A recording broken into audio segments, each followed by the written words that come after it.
Hai, Assalamualaikum warahmatullahi wabarakatuh. Salam sejahtera untuk kita semua. Teman-teman, kembali lagi ya di mata pelajaran sejarah peminatan. Dan ini adalah bab terakhir yang akan kita bahas di semester 2. Otomatis bab terakhir yang akan kalian terima di SMA gitu ya. Nah, kita akan membahas mengenai konflik-konflik di berbagai belahan dunia. Tapi karena ini too much ya, jadi terlalu banyak, jadi Ibu cuma akan menjelaskan di Asia aja gitu ya. Di Asia ada konflik apa aja sih, nanti akan kita bahas kayak gitu. So, untuk yang pertama kita akan membahas sebuah peristiwa di daerah Irak dan Iran. Ada yang tahu nggak peristiwanya apa? Ayo, mikir dulu guys. Yuk, yang kalian di dalam hatinya menjawab perang Teluk itu benar banget ya teman-teman. Jadi ini di daerah Irak dan Iran gitu pernah ada sebuah perang ya, yang bernama perang Teluk. Dan perang Teluk ini terjadi 3 kali gitu. Cuman perang Teluk 1 tuh Irak Iran, perang Teluk 2 itu sama Kuwait, perang Teluk 3 itu sama Amerika kayak gitu. Oh ya, mohon maaf kalau misalkan suaranya bindeng-bindeng ya, karena lagi alerginya lagi kambuh nih teman-teman. Nah, jadi gitu ya teman-teman. Sekarang kita akan bahas dulu mengenai perang Teluk pertama. Oke teman-teman, untuk mengefektifkan waktu, jadi Ibu hanya akan membahas mengenai latar belakang dan juga dampak dari perang Teluk ya. Kronologisnya Ibu gak akan bahas, kalian tinggal baca sendiri aja di buku gitu ya, supaya kita ini gak terlalu panjang dan ngayayai gitu ya. Nah, kita langsung aja ke Perang Teluk pertama. Perang Teluk pertama ini pada tahun 1980 sampai 1988. Latar belakangnya itu yang pertama, revolusi Islam di Iran pada tahun 1979. Yang dimana Iran ini ingin menyebarkan ajarannya, yaitu ajaran Syiah ke seluruh Indonesia. Islam tapi Syiah gitu kan. Jadi kalau kalian tahu gitu ya, kalau Islam ini setelah Rasulullah wafat ini kepecah menjadi 2, ada aliran Syiah dengan aliran Sunni. Nah, kalau Indonesia sendiri kan kita ini Sunni ya, sama kayak Irak gitu. Nah, Iraknya Sunni, Irannya Syiah. Walaupun namanya ini hampir sama, tapi ajaran atau mazhab Islamnya ini berbeda. Kayak gitu. Nah, Irak ini yang dipimpin oleh Saddam Hussein, ini tuh kayak semacam khawatir gitu ya kalau misalkan Iran menyebarkan ajaran agama Syiahnya ke seluruh dunia. Nah, untuk perbedaan Syiah dan Sunni itu seperti apa, kalian bisa tanyain ke guru agama aja ya gitu kan. Ibu gak akan bahas di sini gitu. Kalau di kelas sih kita bahas mungkin ya, tapi kalau di sini nanti kepanjangan kayak gitu. Nah, next yang kedua ada persaingan etnis, yaitu kalau di Irak ini kebanyakannya etnis dari Arab teman-teman ya. Kalau Iran ini nih etnis Persia gitu kan. Kalau kalian masih ingat peradaban Mesopotamia, ada yang namanya Persia gitu kan ya. Nah, ini adalah negara Iran saat ini kayak gitu, bukan kucing ya. Jadi bukan etnis Persia, etnis kucing, bukan teman-teman ya, bukan. Tolong ingat. Nah, selanjutnya konflik antara mazhab Syiah dan juga Sunni gitu ya. Ya, kalau kalian kalian belajar sejarah Islam gitu ya, kalian bakal tahu lah gimana konflik antara Syiah Sunni gitu kan. Terus waktu zaman dinasti Umayyah dan juga dinasti Abbasiyah itu seperti apa. Nanti kalau kalian tahu lah ya. Cuman kita nggak akan bahas di sini. Next, selanjutnya memperebutkan Shatt al-Arab atau jalur perdagangan untuk mengekspor minyak. Nah, Shatt al-Arab ini ada di mana? Ada di daerah ini asli nggak kelihatan sih sebenarnya ya. Intinya ada di daerah deket Irak sebenarnya ya. Shatt al-Arab itu ada di Irak sebenarnya kayak gitu, dan Iran ini pengen ngambil jalur perdagangan tersebut. Nah, perang Teluk ini terjadi di Teluk Persia yang ini nih ya, ada Persian Gulf ini ya. Itu perang teluknya terjadi di situ kayak gitu. Nah, ini mungkin untuk peta Irak dan Iran. Irak ini yang warna kuningnya tapi nggak pucat yang ini ya. Dan juga Iran ini yang kayak kucing tuh, kucing lagi duduk, makanya suka disebut kucing Persia. Ada kucing Persia cenahnya. Nah, itu kayak gitu ya. Nah, ini untuk daerah Shatt al Arabnya yang ada di yang ibu buletin ini ya. Ini ada di Irak ya teman-teman. Jadi Irak tuh ada sedikit daerahnya yang ya hampir berdekatan dengan Iran kayak gini lah ya, kalian bisa lihat sendiri. Jadi daerah ini tuh, sungai ini tuh benar-benar diperebutkan oleh Irak dan juga Iran.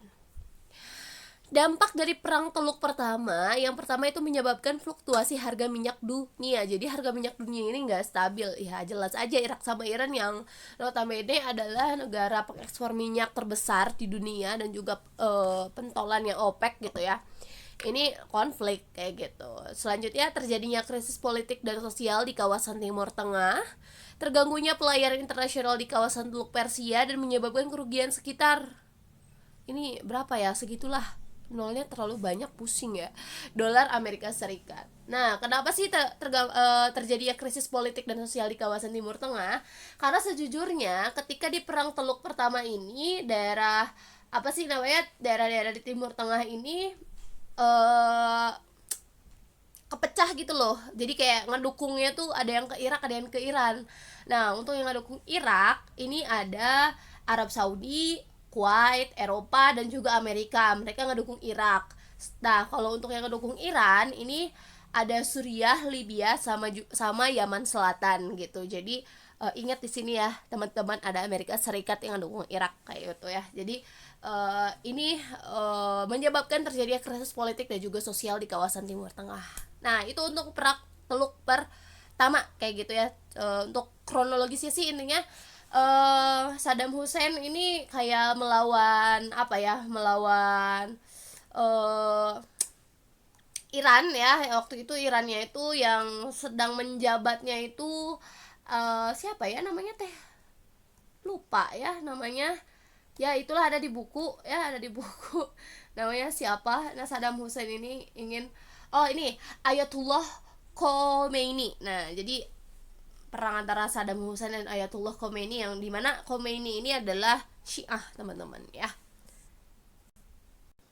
Nah, untuk ending di Perang Teluk pertama, intinya di sini PBB turun tangan ya, karena PBB nggak mau gagal kayak LBB gitu. Jadi PBB turun tangan dan bikin kayak yaudah gencatan senjata aja gitu kan. Akhirnya mereka gencatan senjata dan endingnya sih damai ya teman-teman, antara Irak dan Iran ini, yang dimana Iran ini mengembalikan Syed al-Arab itu kepada Irak gitu. Karena kan Syed al-Arab itu punya Irak ya. Jadi kayak dikembaliin, udahlah kita damai gitu, nggak perang-perangan lagi gitu antara Irak dan juga Iran, seperti itu. Jadi endingnya.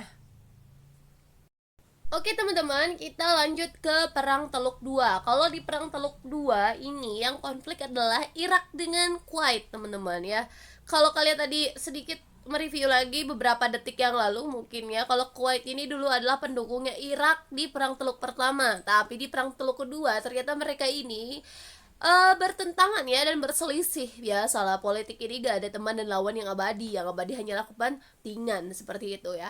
Oke, nah di sini latar belakangnya ini kenapa Irak melawan Kuwait, karena Kuwait ini dulu ya adalah wilayah Irak ketika zaman Mesopotamia. Jadi di peradaban Mesopotamia ini kan ada Irak ya teman-teman. Nah di sini ketika zaman Mesopotamia, Kuwait itu adalah wilayah kekuasaannya sampai tahun 1990.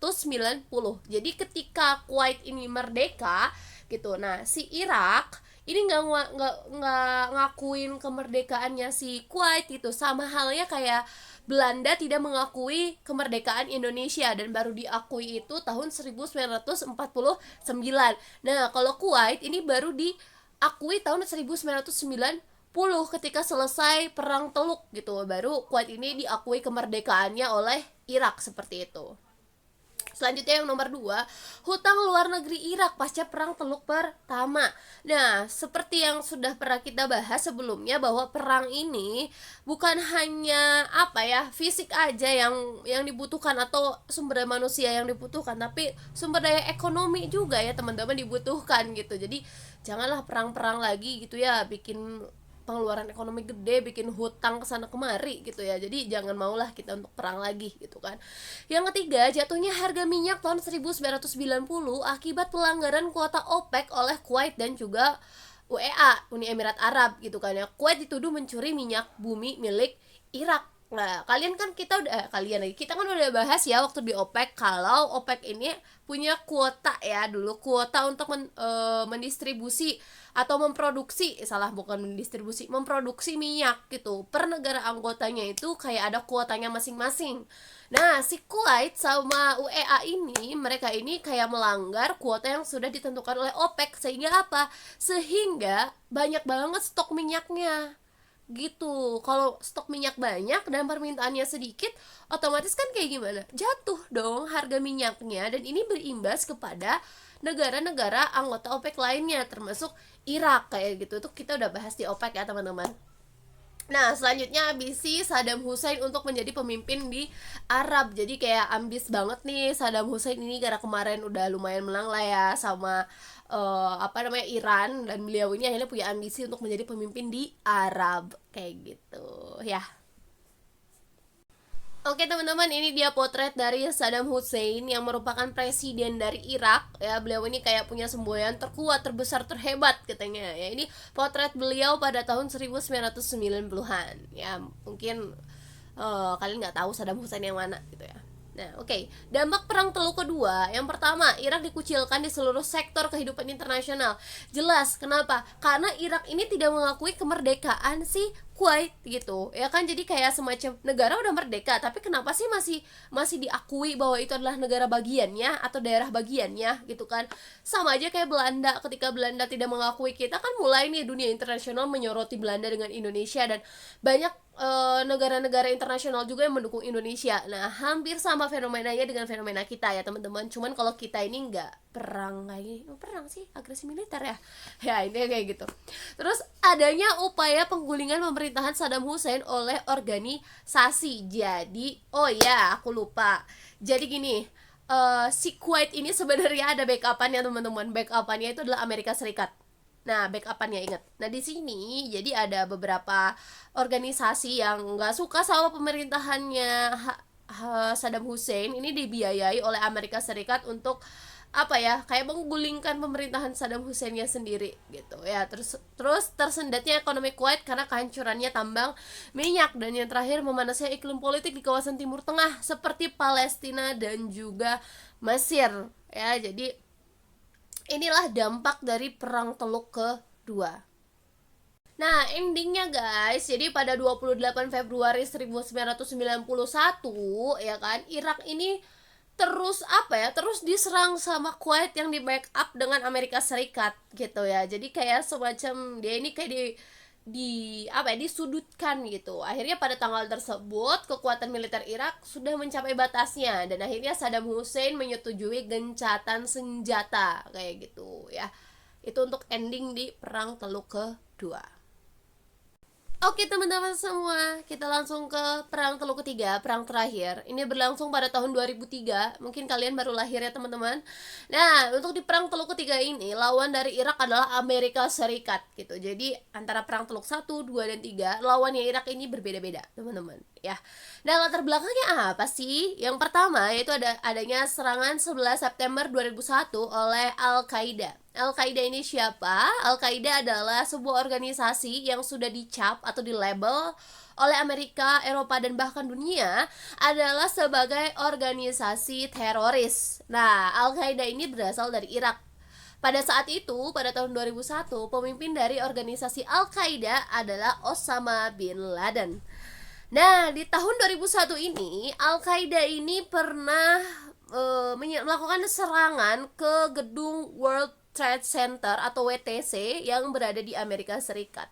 Untuk kasusnya seperti apa, kalian bisa cari aja di YouTube, atau ibu akan rekomendasiin satu channel YouTube-nya. Mungkin kalian bisa nonton di channelnya Nancy Judge juga ada ya, ini tentang WTC ini ya kan.